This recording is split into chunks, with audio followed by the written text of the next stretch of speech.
What is up, everyone? Welcome to another episode of the Camper Report. Today it's just me.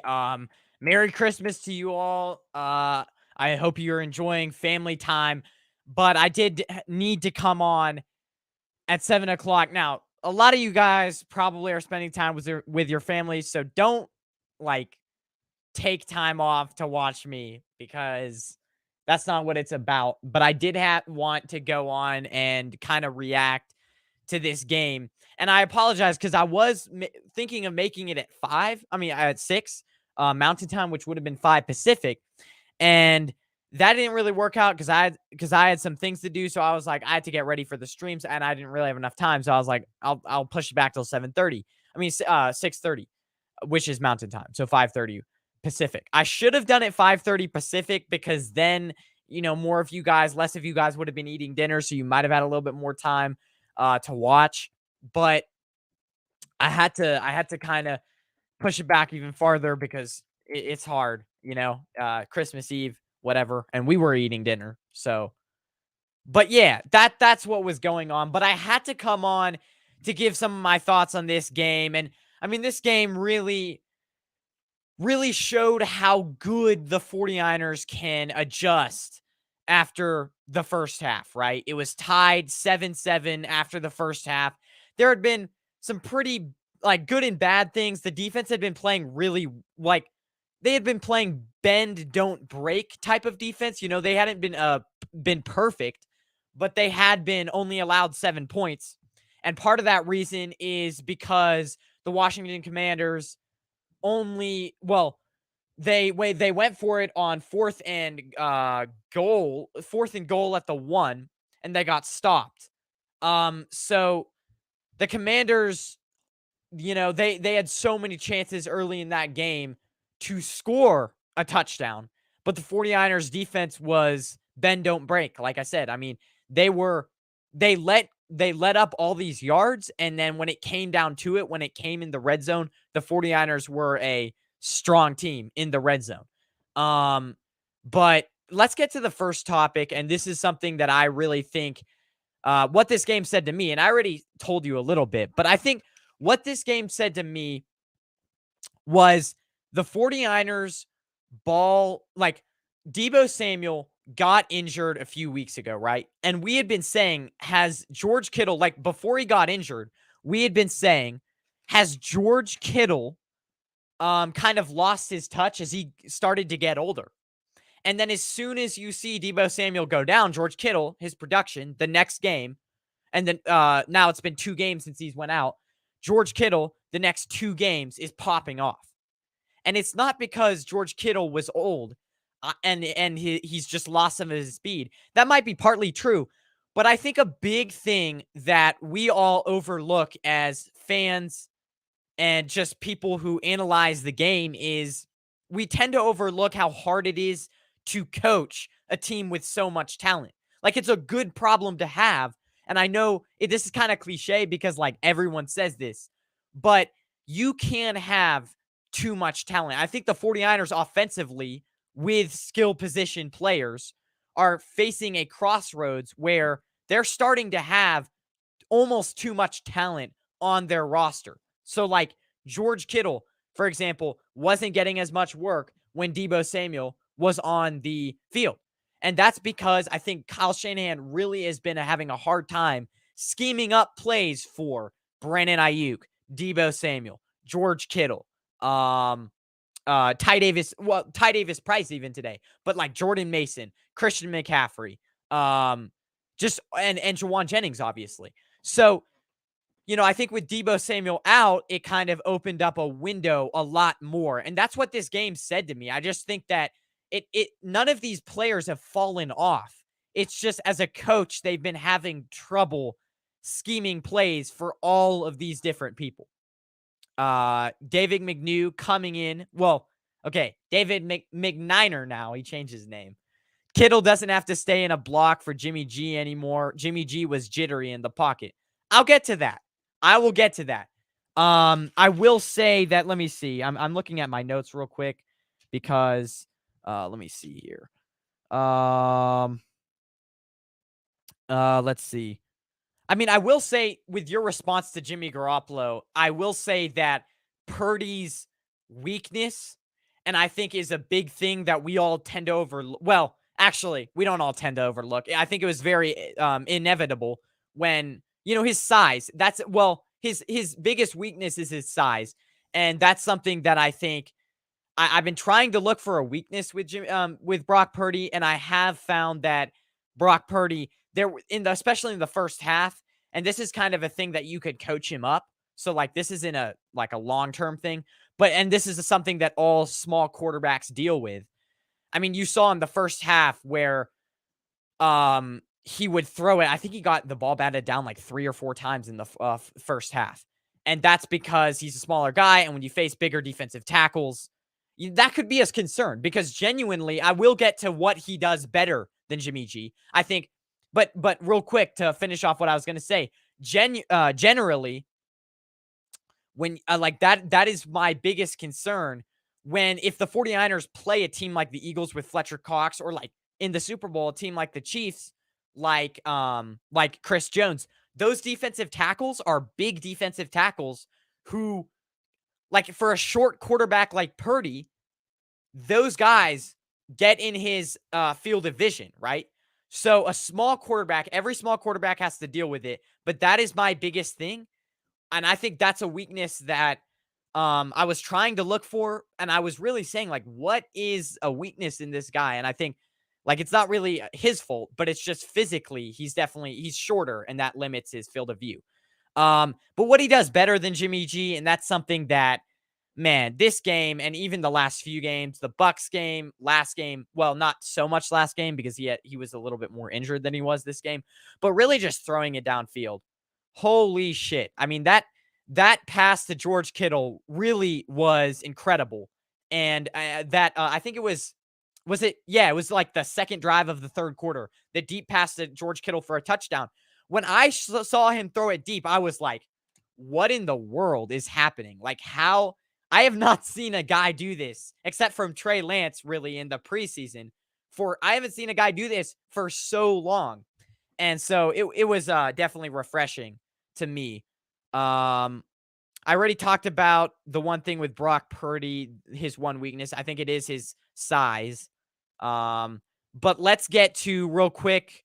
Hold on. What this game? Oh, I didn't actually make 2 of the banners, I guess.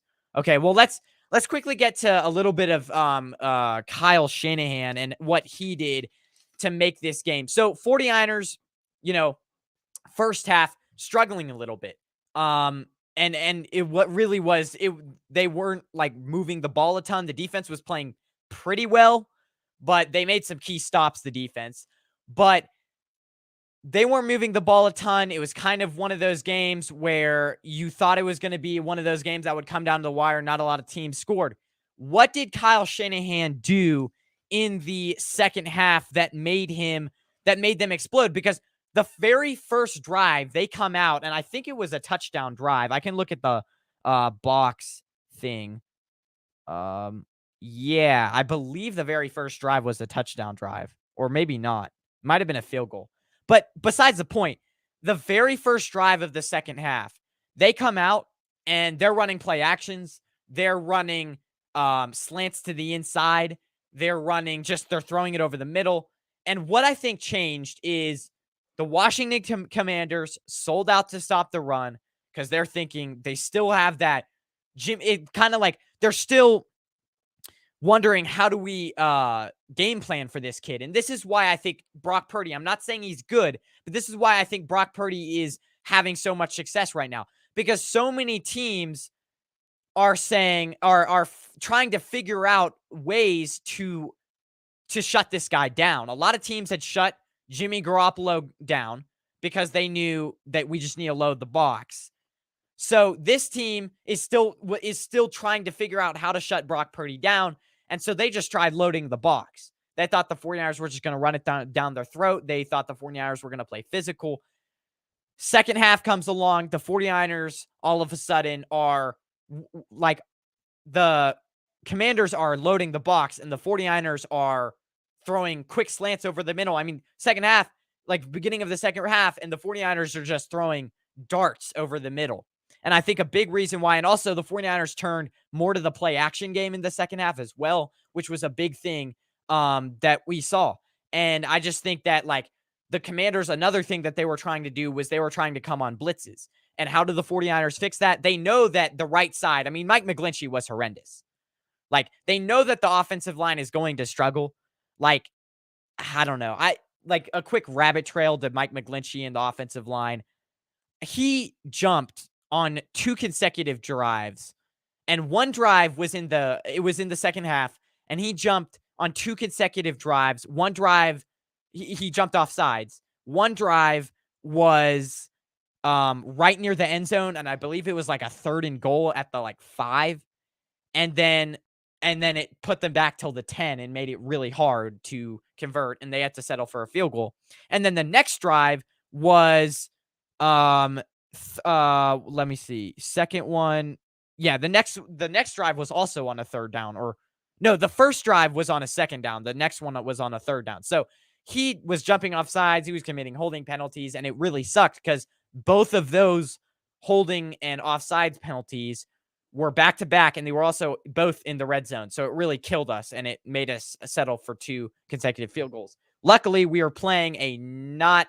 Luckily, our defense is so good that we didn't really have to worry about that being a factor in this game. But the offensive line was decent, but how the 49ers kind of masked Mike McGlinchey and the kind of the right side's weakness was we're going to bootleg to that. I mean, that's what they changed in the second half. We're just going to bootleg and we're going to attack the middle. The middle was wide open to start this the second half, and that's what they did differently. So I think those are kind of some of the adjustments that Kyle Shanahan made, and I think it was crucial adjustments because they only scored 7 points in the first, or was it? Yeah, it was 7 points in the first half, and then second half they go out and they score.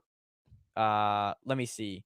Well, Jimmy Ward, I don't think the 49ers didn't have a pick six. So Jimmy Ward, because one of the pick sixes that the 49ers did have was negated because it was said that let me see. It was said that I'm pretty sure the pick six that we had was negated because it was ruled down by contact or something. So we didn't have a pick six, but yeah, we ended up coming out in the second half and scoring like 30. Let me see. We scored at the end of the game. We scored 37. So we ended up scoring 30 points in the second half, which I think a large part of that was due to the fact that we had we had 2 turnovers or 3 turnovers in the second half by the defense that were all in Washington Commanders territory. So that was a big thing.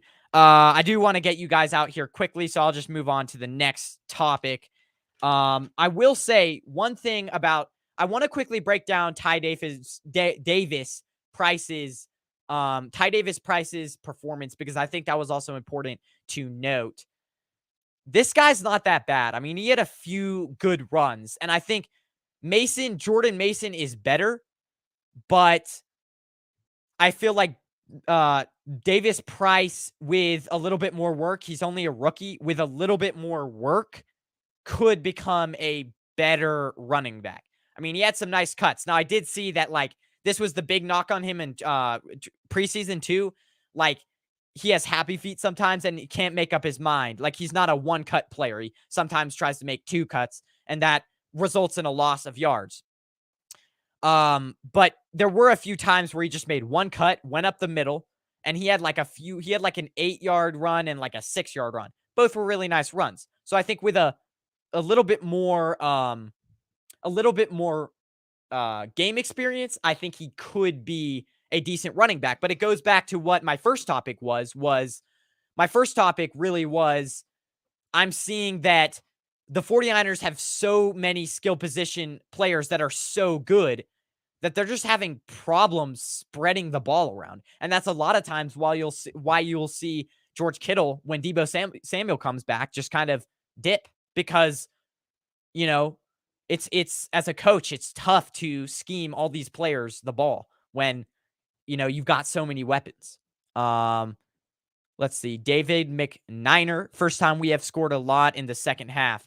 Yeah, I mean, we scored a lot against Tampa in the first half. But again, like, another thing that I think I take away from this game so much is the 49ers, like, they're getting better and better at making second half adjustments. Earlier in the year, you saw the exact opposite. First half was pretty good, and then second half was a freaking disaster. And so they've learned, and they're starting to make more second half adjustments and good second half adjustments, like they did today. Those were some good adjustments, especially that they made on offense. But I'll talk about defense in a minute. Kittle up the middle, 6 catches for 120 yards and 2 TDs. Yeah, he had a freaking hell of a game. Absolutely incredible.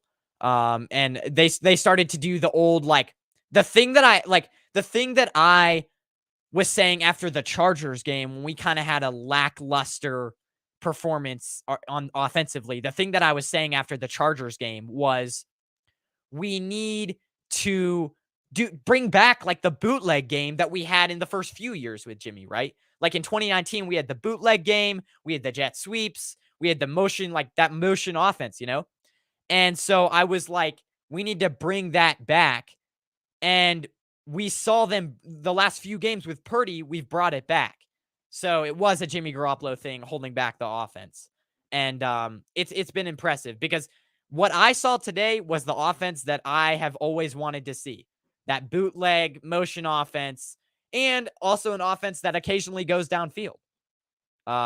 We've got some new guys in the chat. Niner Sickness Podcast. What's up, faithful? What's up? Go subscribe to his channel. Like it, the name is right there. Niner Sickness Podcast. Really cool channel. I've had him on my show once before. I'm going to have you on again. Maybe I should get like a big round table of like 5 guys. Celts Chronicles, another cool content creator. Big Ben, Yee, Merry Christmas. Yeah, Merry Christmas to you too. Hope you have a good time with your family. And then Niner Fanatic Podcast. That's another guy. Go subscribe to his channel as well. What's up, brother? He says, Merry Christmas. Merry Christmas to you too. Yeah, so very impressive game. Let's move on though. Why the 49ers defense was getting torn apart in the first half. Here's my thing. I think it's something that the 49ers are going to have a tough time correcting. I think like to the first half, Jahan Dotson, I looked in the first half where it was midway through the third, something like that. Jahan Dotson has had 7 targets, 5 receptions, 67 yards, 1 TD. This was like halfway through the first half, or like halfway through the third quarter. They were targeting Jahan Dotson relentlessly. And my thing is like, they finally started going after Demondour Lenoir, and they were getting the ball out of Taylor Heineke's hands as quick as possible, right? And so the 49ers, the pass rush wasn't able to get there. But then I think what happened is when the Commanders started to get down a little bit, they started to have to make harder throws. They had to start making more throws, right? And so that created a opportunity for the 49ers pass rush to get home. And that's what I really think happened. And that's why, like, this is the case of the 49ers are such a physical team that you might be able to compete with them for 2 quarters, how you want to compete with them. But then for the next 2 quarters, your team is just going to be like the Commanders, the way they were playing in the first half, which was get the ball out fast, attack Demondour Lenoir, wasn't sustainable. That style of play was not sustainable. But there is a weakness that I think a team like the Chiefs or the Eagles, they can sustain that style of play for longer than 2 quarters. A team that is more talented, and that's what I'm ultimately afraid of. I'm just afraid of, like, I don't know. I mean, there was a lot of plays where there were a lot of, and this is why I think we need Emmanuel Mosley back, and also Talanoa Funga. Definitely there were some slip-ups, because especially in the first half, there were quite a few instances where you saw the 49ers, and it was like I remember one time it was like 3rd and 12 and the Commanders converted it. Another time, like there was just a lot of second and third downs that were like really long. Like it was a lot of 3rd and long, 2nd and longs that the Commanders completed. And I'm gonna have to go back and watch the game film because I'm not sure why that was, but it definitely was. I mean, the Commanders just went to Lenore relentlessly. And I'm gonna have to go back and really watch to see what that really was. I'm trying to think if I can, because I have notes that I made during the game. I mean, I will say that they made they made some incredible adjustments in the second half, and they were absolutely just. I think what they made was I think they probably, if you go back and watch, started loading the box a little bit more because they realized, okay, put if we can load the box, right? We can rely on man-to-man coverage. We can rely that the Washington Commanders will not make big plays because our defensive line will be so good that they won't be able to go downfield. So I think that's what they started doing was maybe putting a little bit more pressure on Heineke. That is what they started doing. I think they started blitzing more in the second half. I think they started just loading the box a little bit more in the second half, and they just started putting more pressure on him and allowing the defense to get home. I will say that, I mean, it was nice to see, you know, like a pick six a negated pick six, but an interception. Was it 2 interceptions? I think it was. And just the pressure from the defensive line was relentless. Um, and even short passes got pressure. Like I remember one time Taylor Heineke on the check down, right? He catches the ball. Well, like he hikes the ball and is going to his it was like an outside slant or whatever. But even on that play, he had pressure in his face. So the 49ers defensive line got home a lot more in the second half. I think it was because they were bringing more blitzes. But yeah, let's see what else. I think we can move on a little bit to what Nick Bosa did in this game. And Nick Bosa, holy shit. I mean, I will say that this guy, this is probably the 3rd or 4th game that I've watched, really, and I've watched him all season, and he did it all season. But it's becoming more and more notable, and it's becoming more and more notable because, like, every game he is a part of everything. He's a part of every moment in the play.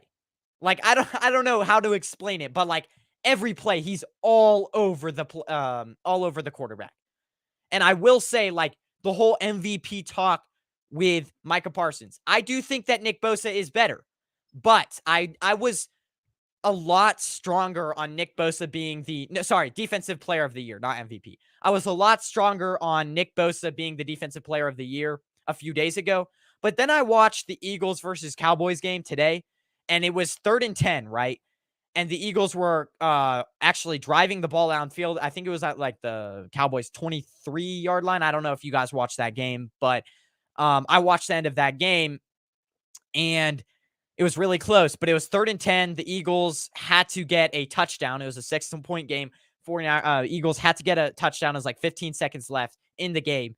And Micah Parsons rushes up the middle or does a swim move and flushes Gardner Minshew out of the pocket and creates pressure and ruins that play.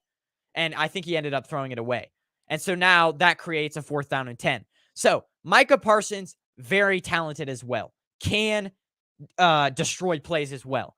But I think Nick Bosa has now just been doing it consistently for so many games. And like, he forced an interception today. He had 2 sacks, like another monster day. So you have to give it to him. He has more sacks, but I will say Micah Parsons is not far off. He's not far off at all. It was definitely very impressive what Nick Bosa did. But I will say that, like, the defense has improved so much because they've gotten a lot healthier later in the year, and that's really important. And that's something that, like, I think the reason why the 49ers weren't so aggressive, obviously, in training, in the trade deadline was because they were saying, we're going to have a ton of people come back from injury. And that paid off. After the bye, they had a ton of people come back from injury, and that paid off. And I, at the time, was saying, isn't that a huge bet? Like, don't you, like, can't you, like, you can't bet on players coming back from injury to stay healthy. But the 49ers bet on those players, and that bet has mostly paid off. But I will say the defense has improved a lot. And I mean, you'll like, they're so dominant against teams like the Falcons early in the year. We were not that good defensively against those teams, or against teams like the Broncos. Like, we were struggling, right? But as the year has gone on, we've kind of improved, and now we don't let those type of things happen anymore. So it's impressive. It's very cool to see. The Lion of Judah, I have no idea who that is, but I think he's new to the chat. So give it a like and subscribe. Salute to you, and go check out my channel. I was at the game, lost my voice. I now hate McGlinchey way more. Yeah, that guy freaking ruined so many drives of ours. Like, so many touchdowns. Well, not so many, but like, there was 2 instances, especially at the beginning of the second half, where one time it was a third down on the 5-yard line. I think it was like the second drive of the second half. And we could have scored, right? And he draws us off sides 5 yards back, and we're now at the 10-yard line.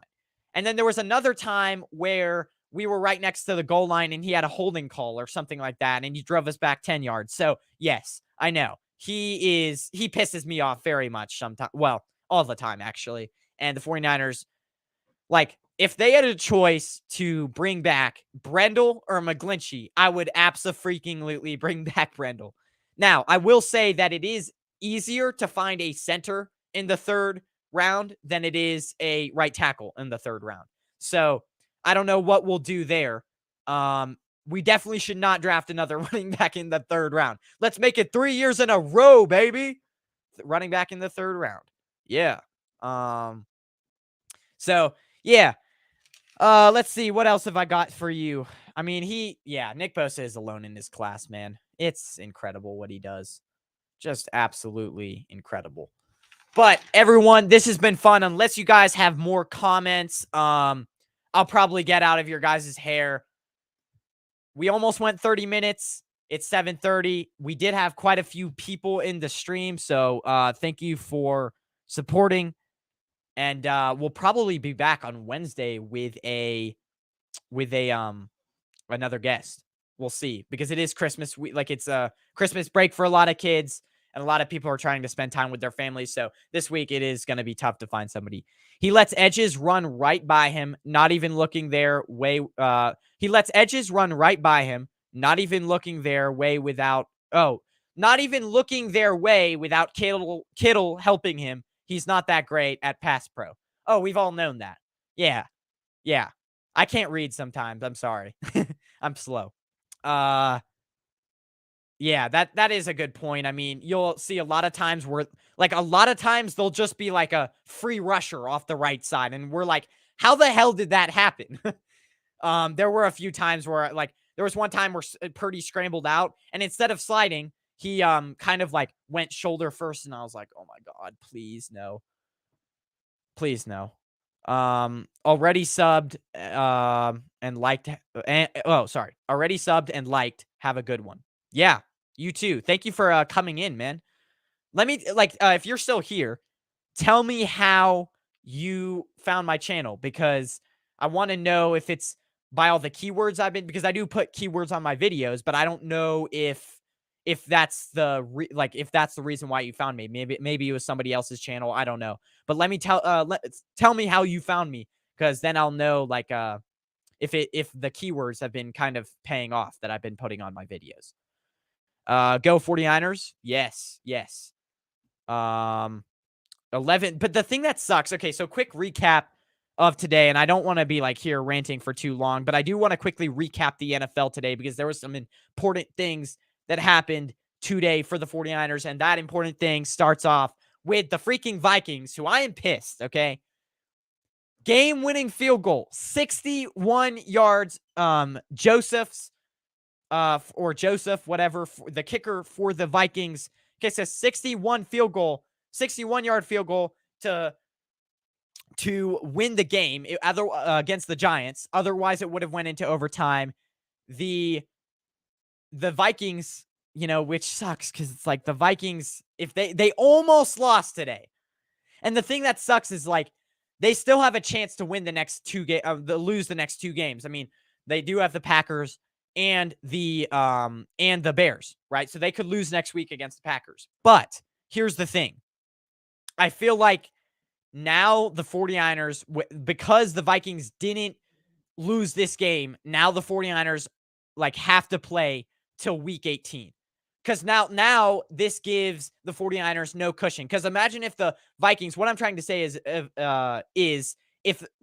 imagine if the Vikings would have, imagine if the Vikings would have lost today and then lost next week against the Packers, right?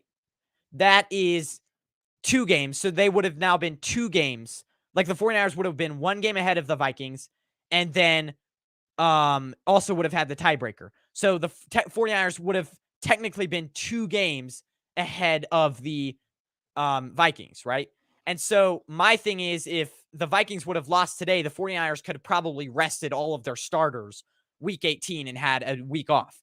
But now that the Vikings won, the 49ers, to get that second seed, would realistically still have to play through week 18 because the Vikings, if they lose next week, the 49ers still have to keep that lead. And so they have to probably play till week 18. If you guys, I don't know if I'm like you guys, if I make sense, but hopefully you guys understand me there. But yeah, so the 49ers aren't probably, this win today by the Vikings probably signifies or whatever, it probably shows that the 49ers will have to play their starters all the way till the last week, which kind of sucks.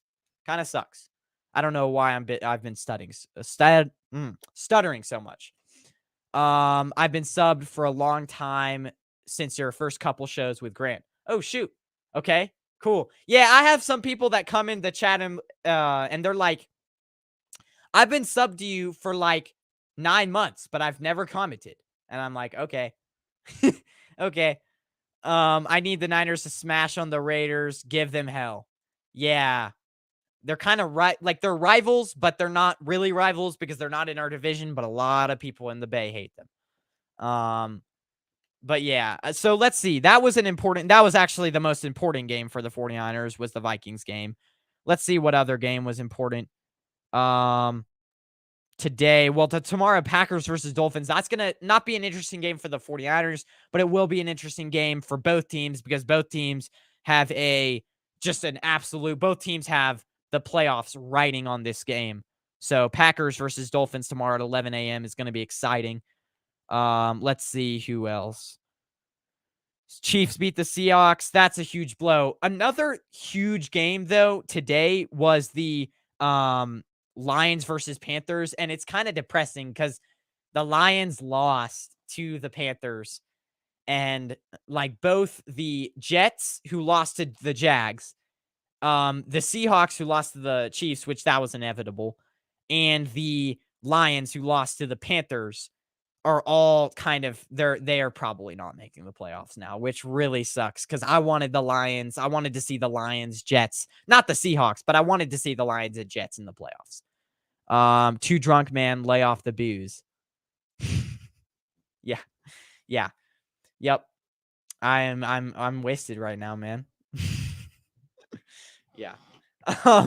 Yeah, so those are some teams that, like, not the Seahawks, but the Lions and the Jets, really I wanted to see make the playoffs, and that just sucks that, they took a huge blow. Let's see. But yeah, I think that's all I've got to cover. We'll see you guys probably on Wednesday and then next Saturday. Go check out the previous show I did with my brother Joseph Camperman. That was a pretty exciting show. And yeah, we'll see you guys later. Thank you for the chat. Thank you for all the support. We'll see you guys. Have a good Merry Christmas. Hopefully filled with lots of joy, and hopefully you're hanging out with your families, laughing, playing games. shit like that. So I'll see you guys later. Um, and I'll see you guys on Wednesday. Have a good rest of your night and Merry Christmas.